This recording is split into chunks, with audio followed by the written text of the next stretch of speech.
What's up, y'all? QFC here with another video. I'm here with a hybrid Centerville, the small version. Here's the light. Alright, here's the low speed. Drag.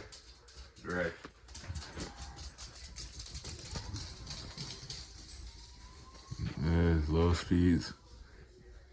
It's a bit fast. I mean, I guess it's right for the size. Feel like general airflow.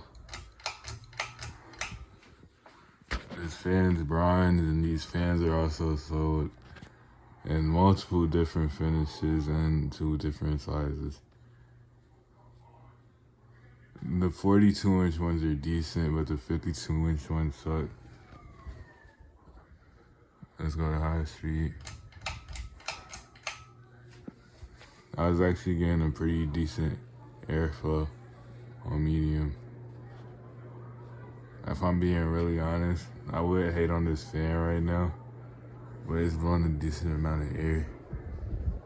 I actually like it. Could be faster though. You can hear a buzz come from it.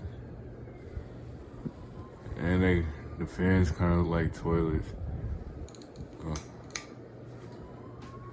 When you look at it, it looks like a teacup. So, yeah, I mean, if you don't got no vintage huggers or anything, I'd recommend this one. If you don't have anything better. Because there's a lot of fans I say to get instead of this one, but this one, it's actually not bad, you know? So, yeah.